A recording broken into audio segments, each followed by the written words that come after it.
새로운 한 해가 이제 시작되어졌는데 새해를 시작하면서 우리가 어떤 마음으로 새해를 우리가 맞이하면 좋을까 곰곰이 좀 생각할 때 상한 심령을 갖는 것이 새해를 우리 시작함에 있어서 또 중요한 시기가 아닌가 이런 생각을 좀 하게 됐습니다. 그래서 오늘 상한 심령에 대해서 잠깐 좀 나누려고 합니다. 예수님께서 팔복에서도 말씀해 주셨지만은 팔복에서 첫 번째 복이 심령이 가난한 자는 복이 있나니 천국이 저희 것이며 이렇게 말씀하셨습니다. 그래서 가난한 마음을 가진 사람이 천국에 들어간다 이렇게 말씀하셨죠. 마음이 가난한 상태가 곧 심령 상한 심령이라고 우리가 생각할 수 있습니다. 새로운 한 해를 시작하면서 우리가 왜 상한 심령을 가져야 하는지 좀 나누려고 하는데요. 어떻게 보면 새로운 한 해를 시작할 때 우리가 자신감을 가지고 시작하고 또 할 수 있다라는 어떤 의지를 불태우면서 새해를 시작해야 되지 않을까 생각할 수도 있습니다. 물론 이것은 예수 그리스도를 믿지 않는 사람들에게 있어서는 너무나 중요한 부분이 될 겁니다. 그래서 자기를 의지하고 자신을 인정하는 것이 최선이고 그리고 최고의 힘이 될 것입니다. 그러나 우리 예수 그리스도를 믿는 사람들에게 있어서 자기 자신을 의지하고 신뢰하는 것은 사실은 가장 경계해야 될 부분이 될 것입니다. 예수님께서 가시는 모든 곳곳마다 수많은 사람들이 몰려들었습니다. 그 몰려드는 사람들이 우리는 누군지 잘 알고 있죠. 귀신 들린 자들, 병든 자들, 해결되지 않은 문제를 갖고 있는 사람들, 아픔과 상처가 있는 사람들이 주님 앞에 몰려들었습니다. 그들을 다른 말로 하면은 어떻게 말할 수 있을까요? 각각의 문제는 다 다르지만 동일한 것은 그들이 다 상한 심령을 가졌다라는 겁니다. 이들이 상한 마음으로 주님 앞에 나와 치유를 받고 회복되어졌을 뿐만 아니라 더 중요한 것은 그들이 치유하신 예수가 그리스도이심을 알고 예수님을 믿어 구원을 받게 되었다는 것입니다.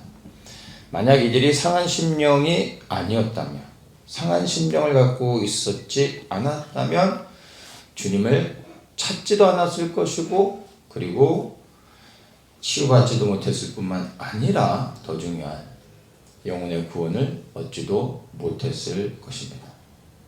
가만히 돌아보면 이들은 다 상한 마음으로 주님 앞에 나왔지만 오히려 그 상한 심령으로 말미암아 그들이 가지고 있는 아픔과 상처와 문제들로 말미암아 그들이 주님을 찾을 수 있었고 그리하여 가장 귀한 구원의 축복도 받을 수 있었다라는 것을 우리가 생각하게 됩니다.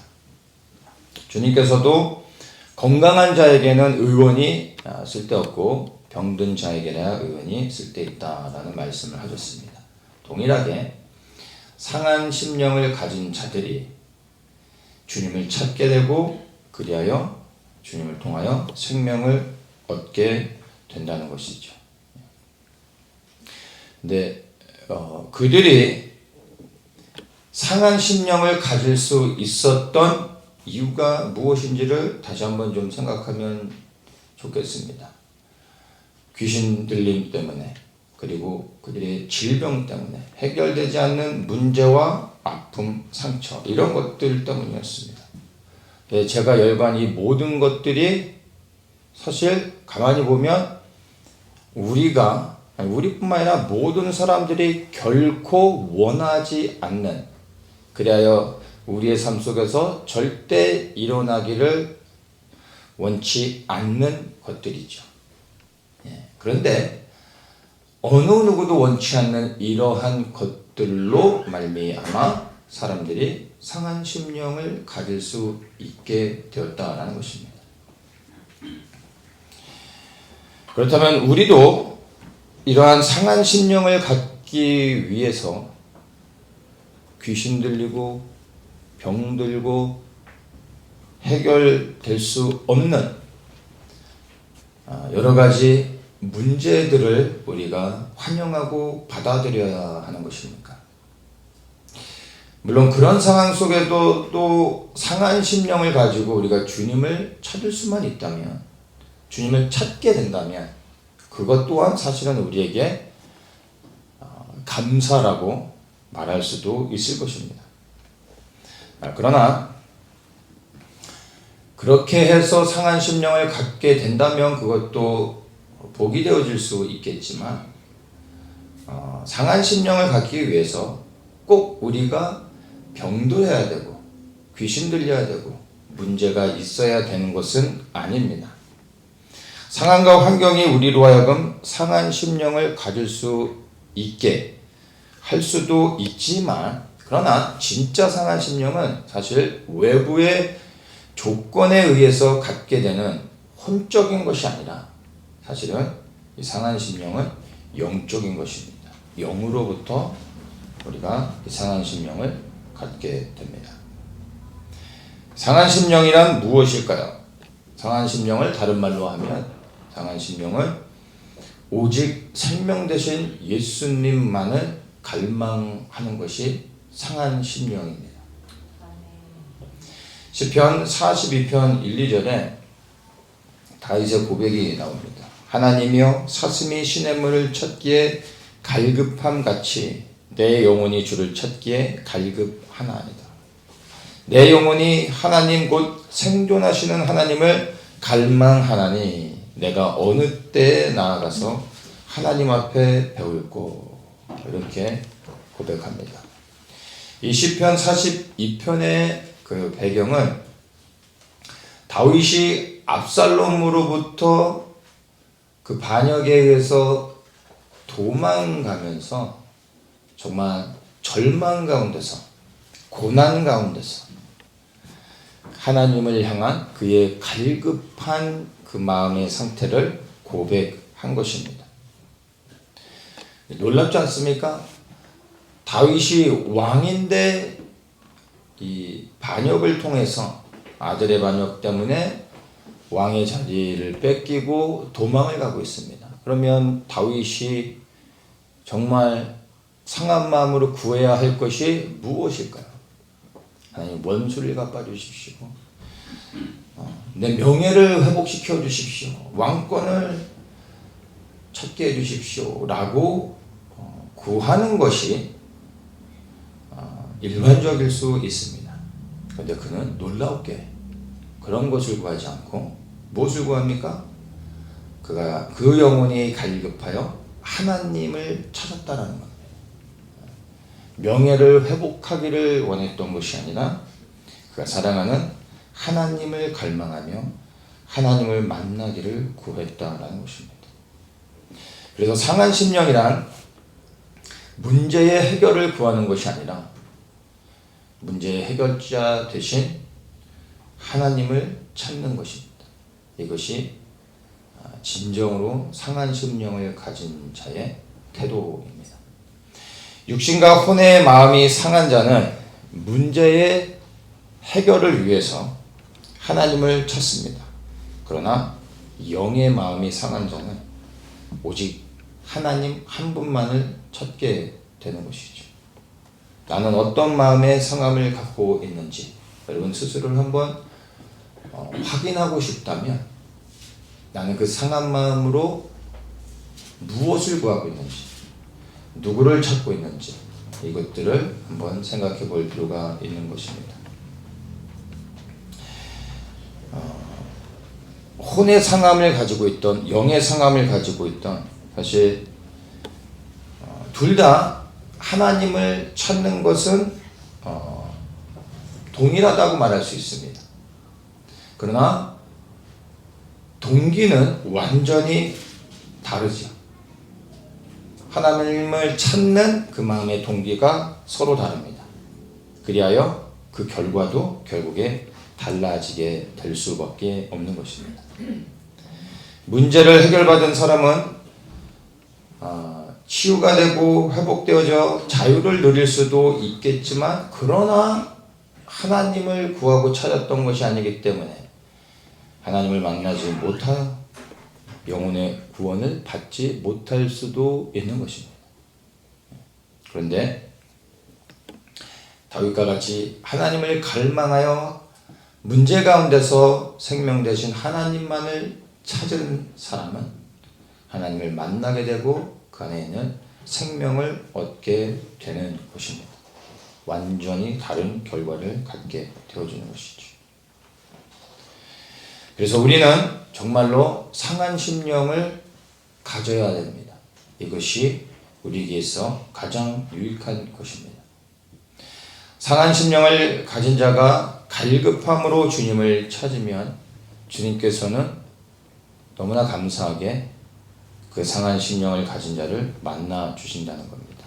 여기서 우리가 잘 알아야 되는 것이, 우리가 열심히로 부지런히 하나님을 찾아서 그리하여 우리가 만나는 것이 아니라, 갈급함으로 우리가 찾을 때 주님께서 우리에게 오셔서 만나 주신다는 겁니다.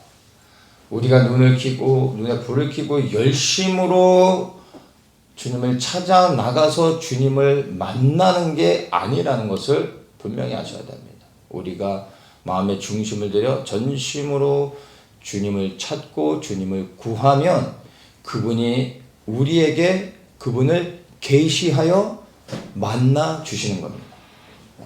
우리가 만나는 것이 아니라 그분이 우리를 만나 주시는 겁니다. 그리고 더 놀라운 것은, 우리를 그렇게 만나 주셔서 생명을 주실 뿐만 아니라 이 상한 심령을 가진 자들에게 아버지의 마음도 부어주신다는 것입니다. 이것이 또한 놀라운 것이죠.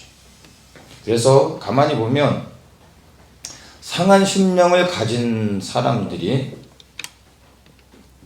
아버지의 뜻을 구하고 그리고 하나님의 나라를 구하는 것을 보게 됩니다. 상한 심령을 갖지 않은 자들이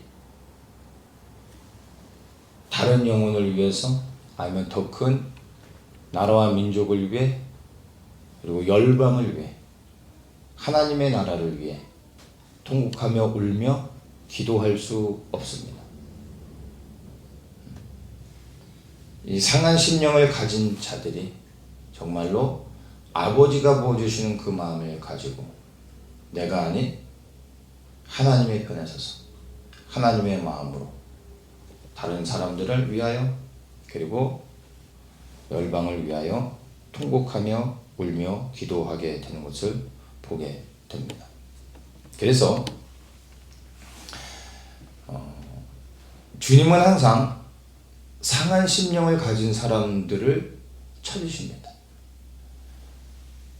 그분을 계시하여 주시고 우리를 만나기 원하시지만, 그러나 정말로 상한 마음으로 절박하여 갈급함 가운데 다윗과 같이 하나님을 찾는 자들이 아니면 계시하여 주시지 않는다는 겁니다. 그리고 그분의 마음을 나눠주시지 못하시는 것이죠. 그래서 상한 심령을 가진 자들을 찾고 계시고, 그런 자들을 만나실 때 그분을 계시하여 주셔서 그분을 알게 해주실 뿐만 아니라 그분을 통하여 아버지의 마음을 우리가 알고 그리고 아버지의 뜻을 보여주셔서 우리가 하나님의 나라와 의를 구하는 기도를 할 수 있게 되는 겁니다. 그래서 우리가 상한 심령을 갖는 것이 우리의 영혼의 구원을 위해서 유익할 뿐만 아니라 또한 이 땅에 이루어진 하나님의 나라와 그 의를 위해서도 상한 심령을 가져야 되는 것입니다.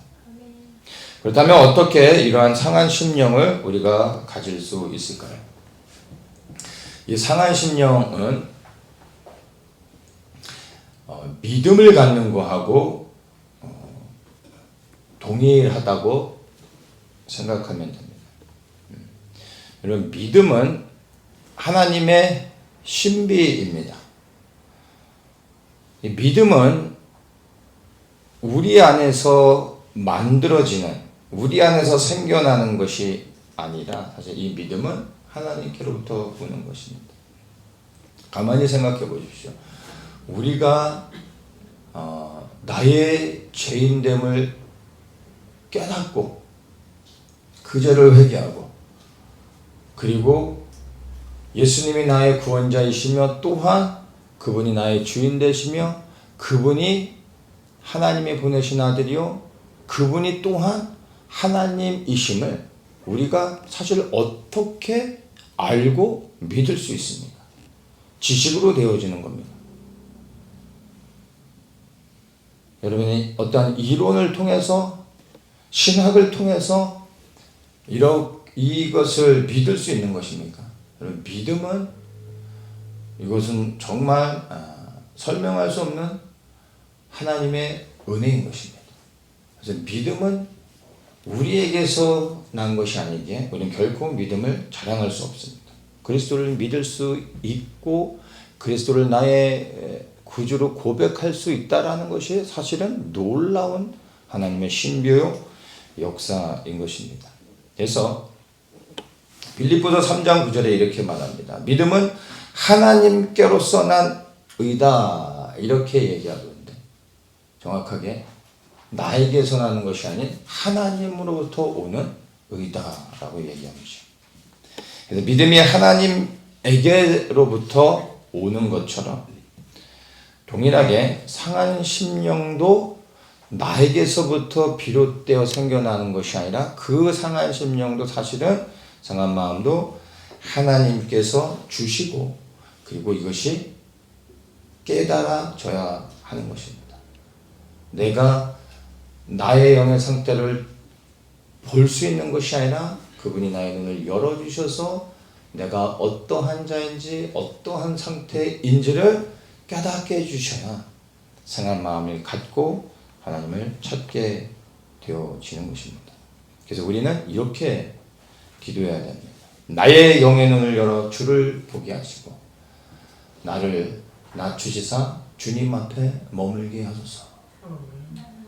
이렇게 정말 간절하게 전심으로 그리고 진실되게 기도하는 사람들에게 주님께서 찾아오시고 그분을 계시하여 주시며, 그리하여 그분이 만나주시고 아버지의 뜻을 그 상한 마음 가운데 부어주셔서 우리가 상한 심령으로 하나님의 뜻을 구하게 되고, 그것이 하나님에게 의가 되어져서 결국에 우리가 하나님 앞에 설 수 있는 은혜를 입게 되어지는 것입니다. 2024년 이제 우리에게 주님께서 새 생명을 주시고 또 새 날들을 우리에게 허락해 주셨는데, 우리가 여러 가지 많은 것들을 생각하고 또 계획할 수도 있겠지만, 여러분의 어떤 새로운 계획과 어떤 여러분들의 소망을 갖기 이전에 무엇보다 우리가 영적으로 정말 상한 심령을 갖기를 원합니다. 그리고 이 상한 심령을 여러분 구하십시오. 구하여야 됩니다. 그리고 상한 심령으로 주님께 나아가십시오. 이 상한 심령을 가진 자들이 주님께 긍휼의 은혜를 입게 될 것이고, 그리고 세상을 이기고 주님 앞에 넉넉히 서 구원을 얻는 자들이 되어질 것입니다. 같이 기도하겠습니다. 2024년에 새 날을 우리에게 허락하심을 감사드리며, 우리가 새해 이 시작에 주님 앞에 오직 한 가지를 구합니다. 우리 각 사람에게 상한 마음을 주셔서 주님 앞에 머물게 하시고 주의 은혜를 입게 하여 주시고, 오직 주님만을 바라보고 주님만을 붙잡으며 나아가는 한 해 되게 하여 주시옵소서. 이 상한 마음을 가진 자들을 외면치 마시고 만나 주시고 예수의 생명으로 충만히 채워 주시고 또한 아버지의 뜻이 그 상한 심령에 부어져 주의 뜻을 통곡하며 구하며 나아가는 하나님의 사람들 되어지게 하여 주시옵소서. 감사하며 예수님의 이름으로 기도드리옵나이다. 아멘.